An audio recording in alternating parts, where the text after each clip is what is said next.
Louisiana, 1,780 seconds. In the swamps outside New Orleans, one name spread fear among slaveholders: Saint Malo. He did not just flee the chains, he carved a fortress of freedom in the mud, marsh, and blood of the bayou. In the late 18th century, Louisiana was a land of contradictions. To the eye, it was lush and abundant, with endless fields of sugarcane glistening in the sunlight, and cotton that stretched like a white sea beneath the heavy sky. But beneath this apparent prosperity lay blood and chains. The colony, under Spanish rule since 1763, thrived on the backs of enslaved men and women who had been torn from Africa or born into bondage in the New World. Their hands made the fields bloom, yet their lives were treated as expendable. The Mississippi River, wide and powerful, cut through the land, serving as both a lifeline for trade and a boundary of despair. Plantations lined its banks, each one an island of brutality where overseers enforced labor with whips, iron collars, and endless fear. The owners looked at Louisiana as fertile ground for wealth. For the enslaved, it was a prison with no walls, vast but inescapable. But not all submitted. In the shadows of this colony, whispers circulated of men and women who refused to remain under the lash. They escaped into the swamps, those humid labyrinths of cypress, reeds, and water so dark it mirrored the night. To the colonists, the swamp was a place of terror filled with mosquitoes, snakes, and alligators. To the desperate, it became a shield. This environment would produce one of the most defiant figures of Louisiana's history. Saint Malo, an enslaved man whose name would echo across the bayous, transformed from a runaway into a leader. He did not accept mere survival. He sought to build a community, a place where chains could be broken not just for himself, but for others. In the oppressive silence of the swamps, he would forge resistance. Louisiana, in the 1,780 seconds, was a colony balanced on a knife's edge, plantations enriching a few, thousands suffering, and a wilderness offering both refuge and danger. It was here, amid the clash of empire, enslavement, and the hunger for freedom, that Saint Malo's story began to unfold. Saint Malo's escape was not the act of a single desperate man slipping into the night. It was the start of a transformation from hunted fugitive to leader of the Maroons.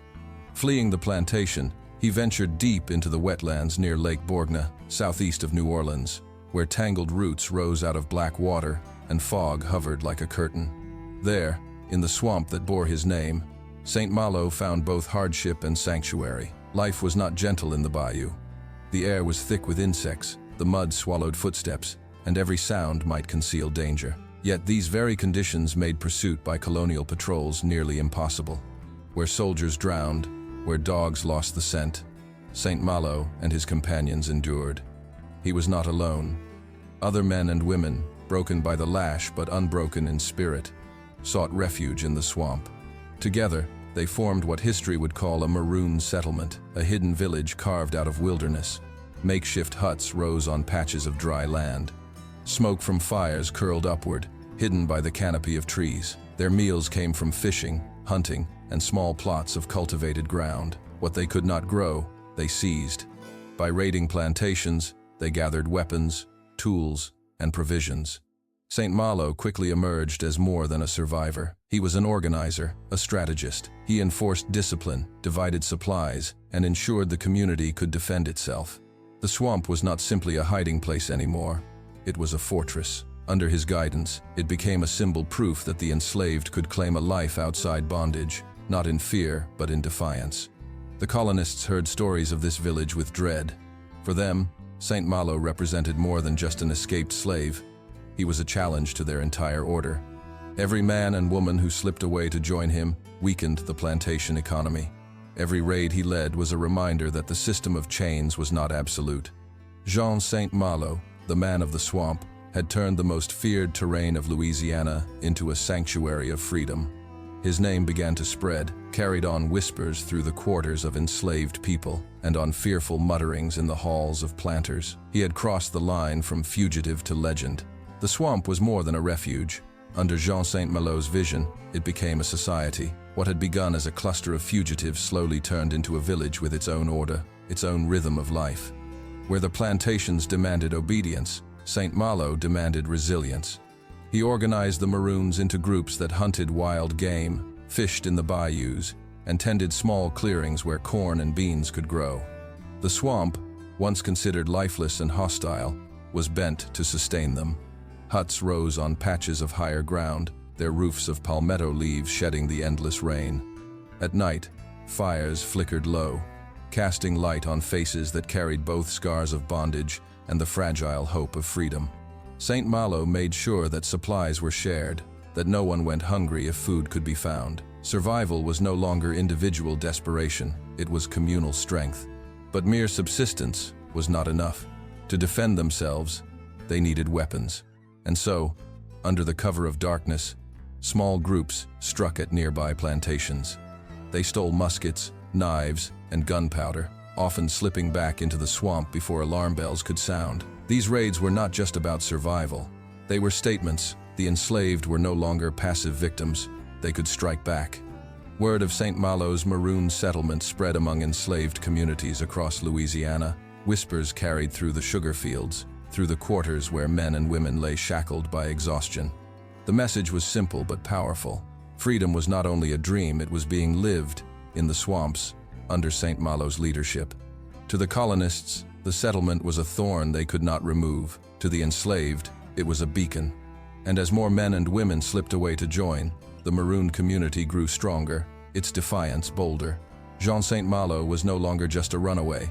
He was a leader of the free. Freedom carved out of wilderness is never uncontested. As Saint Malo's raids increased, the Spanish colonial authorities realized they were facing more than scattered fugitives. This was organized resistance.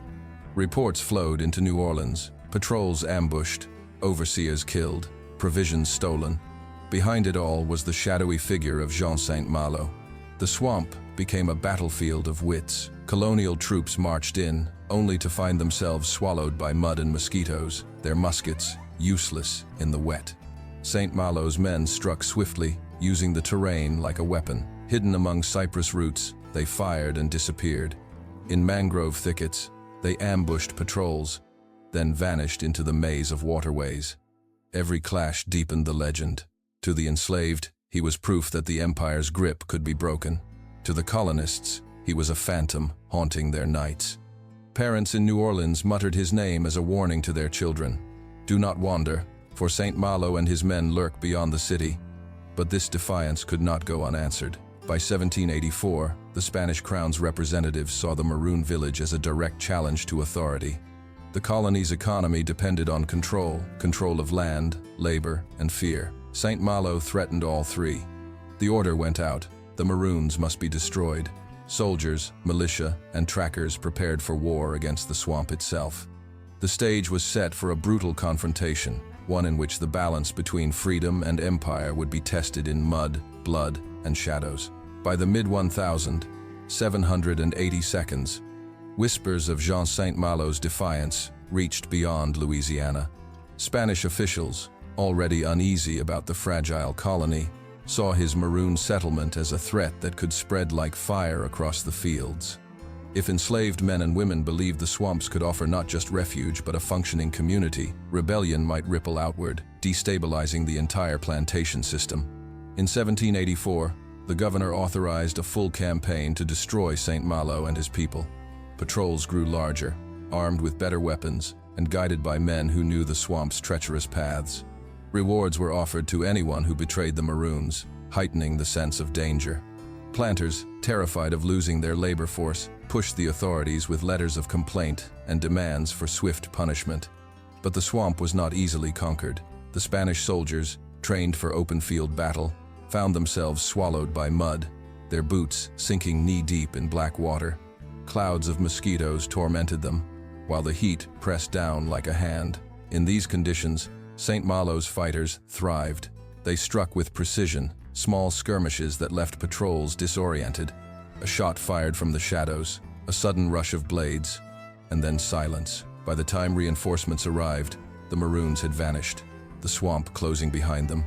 Each failed expedition deepened the legend of Saint Malo. To the enslaved, his survival was a promise that freedom could endure even against empire. To the colonists, it was humiliation. The longer he evaded capture, the more he became a symbol of resistance that could not be ignored. The authorities doubled their efforts. They mapped the swamps, questioned locals, and used informants to trace supply lines. Slowly, a noose tightened. The maroon village, though resilient, could not remain hidden forever. The end came suddenly, as it so often does in stories of resistance. In 1784, after years of pursuit, colonial forces managed to corner Saint Malo. Accounts differ on how it happened. Some say betrayal, others say sheer persistence, but the result was the same: a nighttime raid that overwhelmed the maroon defenses before they could melt back into the bayou. The swamp that had protected him for so long became a trap. Surrounded, his fighters scattered, some cut down in the chaos, others disappearing into the reeds. Saint Malo himself was seized, bound in chains heavier than any he had worn before.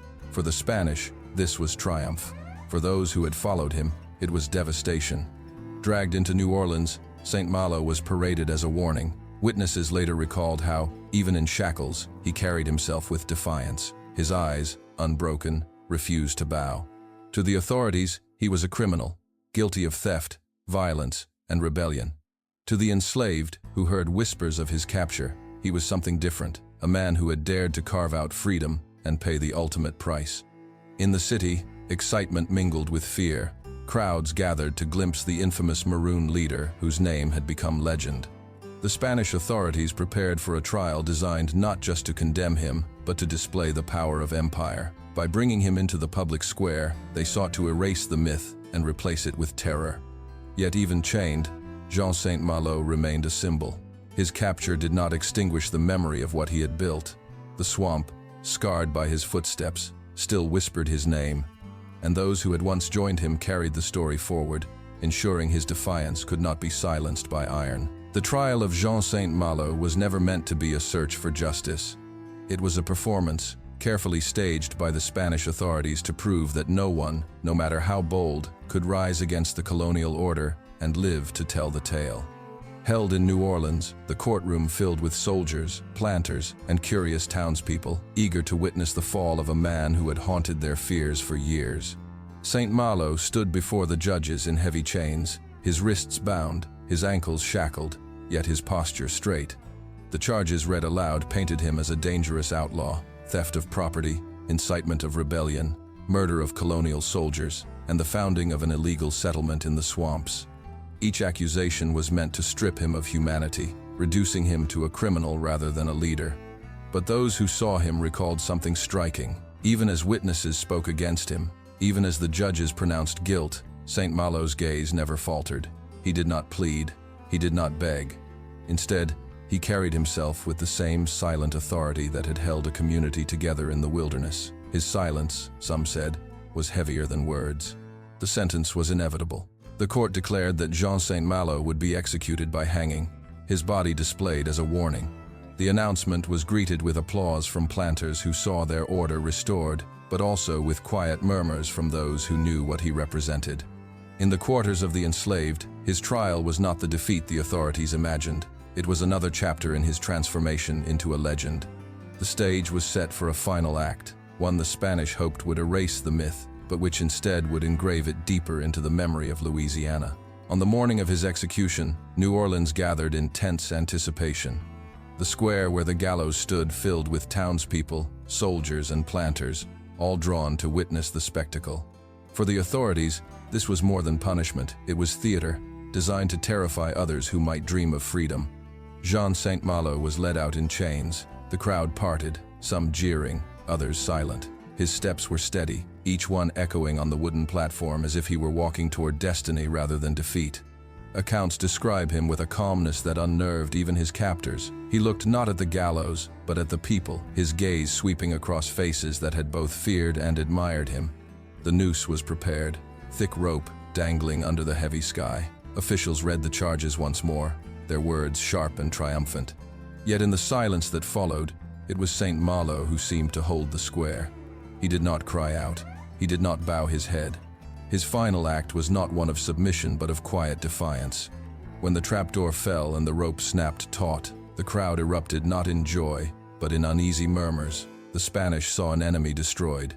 The enslaved, watching from the edges or hearing the story later, saw a martyr. His death was not an ending, but a beginning proof that resistance was possible, even in the shadow of empire.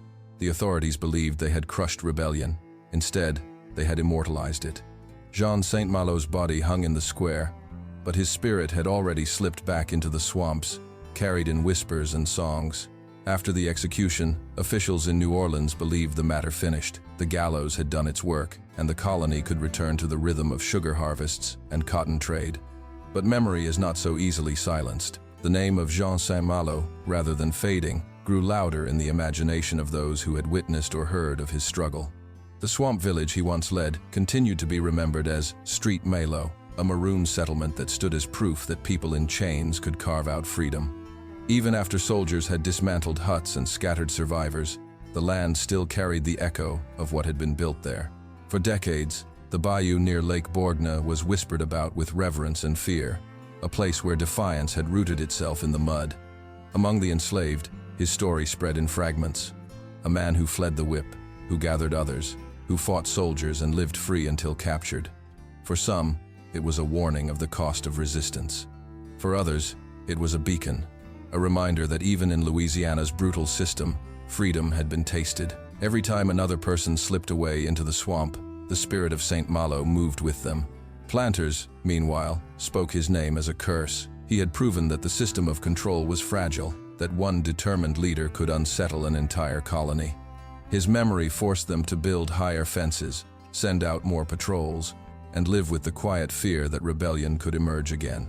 For those who came after descendants of the enslaved and free black communities, Jean Saint Malo became a figure larger than life. He was not just a man, but a symbol, someone who refused to accept the world as it was given, who dared to build something new in the very heart of oppression. His name remained, etched into Louisiana's history, like a scar the colony could never erase. Jean Saint Malo's life was short, but its impact reached far beyond the years he walked the swamps of Louisiana. His story reminds us that freedom is not only an abstract dream whispered in prayers, it can be claimed, built, and defended, even in the harshest of landscapes. The swamp was meant to be uninhabitable, a wilderness designed by nature to repel human life. Yet in Saint Malo's hands, it became a fortress. What others feared, he transformed into protection. What others dismissed as worthless, he reshaped into a village of dignity. His vision showed that even in a world of chains, space could be carved for hope. His death, staged as a spectacle to enforce submission, achieved the opposite. Instead of erasing his defiance, it carved it into collective memory. The Spanish authorities could kill the man, but they could not kill the story. That story, carried in whispers and passed from generation to generation, continues to echo as a testament to the human will to resist. When we reflect on Jean Saint Malo, we see more than one runaway rebel. We see the universal struggle of those denied humanity, who nevertheless insisted on living free. We see how even in mud and blood, community can be born, and we see that oppression, no matter how absolute it appears, is never total. The swamps of Louisiana remain silent now, but if one listens closely, one might imagine the faint sound of voices of men and women building huts on dry patches of ground, of laughter around hidden fires, of a leader walking tall through the reeds. Jean Saint Malo lives there still, not in body but in memory, a reminder that freedom can rise even from the deepest mud.